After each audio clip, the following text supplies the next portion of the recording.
한 주간 끊임없이 들려오는 핫한 소식들, 그러나 뉴스에서는 다루기 어려웠던 이야기, 여러분과 함께 허심탄회하게 이야기해보는 시간. 안녕하세요. 여의도 25시 아나운서 신나리입니다. 자, 오늘도 제 곁에는 저희 프라임경제의 훈남 기자님, 노병우 기자님께서 함께 자리하셨습니다. 기자님 안녕하세요. 네, 안녕하세요. 프라임경제 노병우 기자입니다. 네, 어느덧 민족의 대명절이죠. 설이 코앞으로 다가왔습니다. 특히 올해는요, 이 신정과 구정이 한 달에 모두 모여 있어서 나이를 좀 빨리 먹는다는 생각이 드는데 기자님은 좀 어떠세요?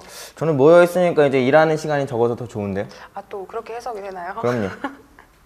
네, 올 초에 세우셨던 계획 있으시다면 이 구정 때 쉬시면서 잘 실행되고 있는지 다시 한번 점검해보는 시간을 가져보는 것도 좋을 것 같습니다. 네, 첫 번째 소식은요, TV조선의 새 드라마죠.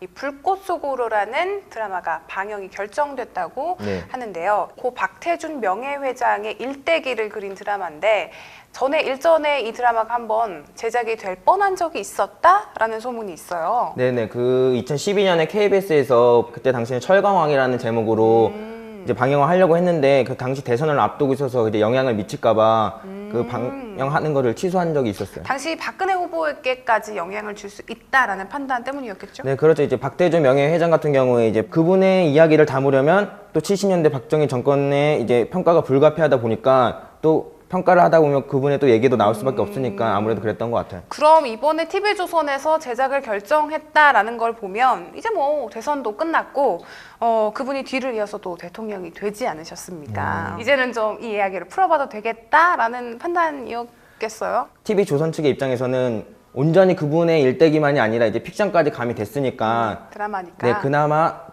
그렇게 오해를 사지 않을 것이라고 판단했던 것 같아요. 이 아무래도 일대기 드라마는요, 이 긴 호흡을 한 주인공이 이끌어가다 보니까 캐스팅이 또 어마어마하게 중요할 것 같은데. 그래서 혼자서 이제 몇십 회를 이끌어가야 되다 보니까 그쵸. 중요하죠.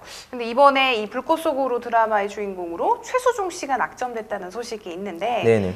그동안 최수종 씨가 왕 역할을 좀 독식하셨잖아요. 그래서 인터넷에서는 이제 뭐 왕수종이다 뭐 이런 왕수종. 말도 있더라고요. 맞네요.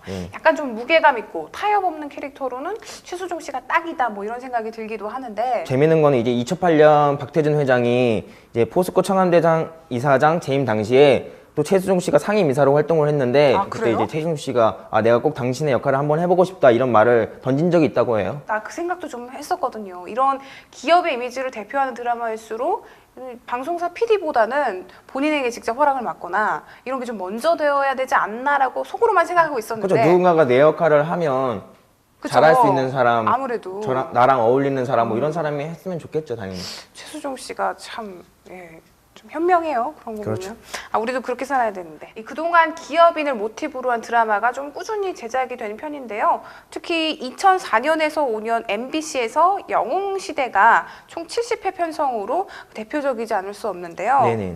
이 영웅시대는 어떤 작품이었죠? 그때 그 영웅시대 같은 경우 이제 고 정정 현대회장과 이제 이병철 삼성회장의 이야기를 담은 내용인데 뭐 최고 시청률이 40%를 넘어서는 기록까지 세웠다고 하니까 그래요? 대단한 인기를. 근데 그 43.5 몇 프로까지 최고 시청률을 찍긴 했는데 조기 종영을 했는데 이제 조기 종영 당시에는 뭐 시청률이 10% 중반 이 정도까지 하니까 좀 용두삼이 초라하게 끝낸. 그리고 TV조선이 작년에 개국을 드라마를 했죠. 네네. 방송가에서는 이제 TV조선이 드라마를 하는 거에 대해서 별로 안 좋은 시선으로 보더라고요. 또 흥행에 참패할 것이다, 아니면 종편 드라마 한계를 극복하지 못할 것이다 이런 의견이 많더라고요. 네, 아무래도 그런 우려가 있는 거는 공중파의 시청률을 비교하기는 조금 무리입니다만은 네. 요즘 종편에도 콘텐츠만 좋으면요 입소문을 타고 회자가 되는 경우들이 꽤 많아요. 젊은 층들이 많이 찾아보게 되죠. 다만 이게 예능이 아니고 긴 호흡의 드라마다 보니까 고정 시청층을 가져오기가 조금 힘들 수 있다라는 우려가 있는 것 그렇죠. 같은데 네. 비로소 때를 만난 만큼 이번 드라마 불꽃 속으로 좀 웰메이드 드라마라는 호평을 받았으면 좋겠습니다. 자, 이번에는요 물장사 얘기를 좀 해볼까 합니다. 이 최근에 농심 직원들에게 신춘호 농심회장이 물 때문에 특명이 내려졌다고 하는데 이 무슨 소식인가요? 그 보통 생수하면 뭐가 떠오르시나요? 생수 삼다수? 저는 이제 송혜교 씨가 광고 모델인 아이시스가 생각나긴 하네요. 물맛이 다른가 봐요. 아주 좋아요. 예, 그러시구나. 사랑에 빠진 것 같고. 아이고, 어련하시겠어요. 네. 네, 그런데요.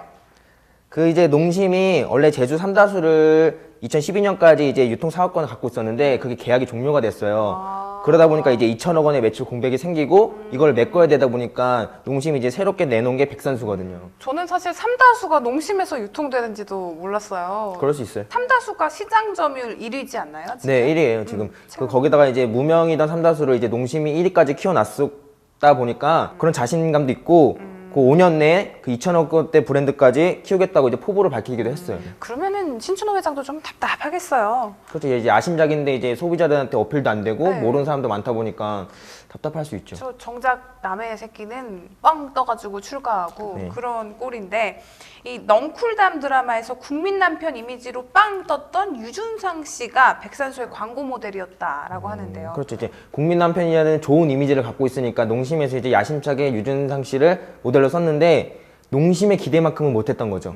그러다 보니까 이제 신 회장도 그렇고 직원들도 그렇고 새로운 광고 모델을 찾고 뭔가 좀 더 차별하고 특화된 마케팅을 해야겠다라고 이제 결단을 내린 것 같아요. 저도 들었는데 그 백산수를 활용해서 제품이나 레시피를 개발하라 뭐 이런 특명을 내린 걸로 알고 네, 있는데요. 또 하나의 이제 1+1 광고 같은 건데요. 이제 농심하면 라면도 많고 그런 거 광고를 할 때 이제 백산수를 옆에다 세워둔다든지 아니면 그 제품을 먹을 때 백산수를 이용해서 마신다든지 그럼 더 맛있다 이런 걸 어필하라는 지시 같아요. 이것도 되고 이것도 홍보되고 그렇죠, 그렇죠. 그런 꼴인데 이번에 그러면은 유준상 씨로도 안 된 이 모델은 누가 될까요? 친근하게 접근할 수 있는 모델을 찾고 있는 것으로 알려져 있는데 친근함하면 나도 잘할 수 있는데 저 물 먹는 하마거든요. 그래요?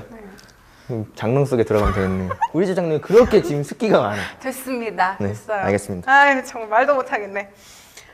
근데 아무튼 지금 중요한 게 그게 아니죠. 거론되는 것 중에 이제 코미디언이라든지 예능인들을 아마 물색 중인 것 같아요.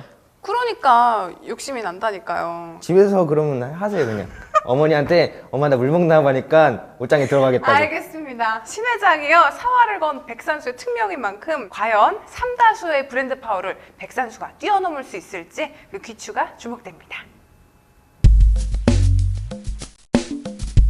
네, 이어서 세 번째 소식인데요. 지난해 제가 모터쇼에 구경을 갔다가 그 신차들이 쏟아져 나오는 틈에서 그 전기차가 유독 눈에 띄더라고요.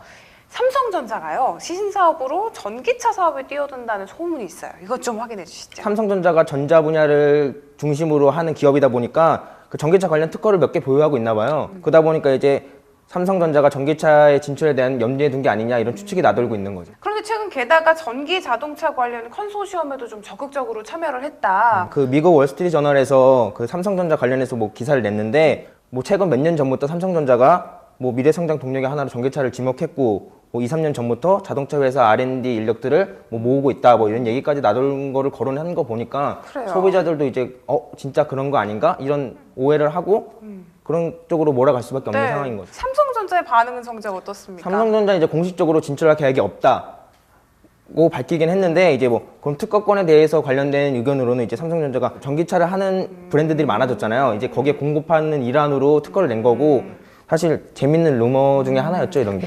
몸을 사리기는 했지만요. 어쨌든 뭐 특허를 출원하고 또 컨소시엄에도 적극적으로 참여하는 모양새를 보아하니 삼성전자가 언제 어떤 방식으로 전기차 사업에 뛰어들지가 좀 주목이 되는 시점입니다. 오늘 저희가 준비한 소식은 여기까지인데요. 이번 설 연휴 또 귀성 귀경길에 또 차 전쟁이 시작되겠죠. 엄청 막히겠죠 또. 기자님은 고향이 어디세요? 저는 고향이 서울입니다. 의외인데요. 안 그래도 제 친구 중에 한 명이 저보고 그 중국 현지 만두 가게 아들같이 생겼다고 하더라고요. 네, 뭐 어쨌든 급할수록 돌아가라는 말이 있죠. 가족과 함께 안전운전 하시기 바랍니다. 저희는 설이 지나고 다시 찾아뵙겠습니다. 기자님 수고하셨고요. 네, 여러분 시청해주셔서 감사합니다.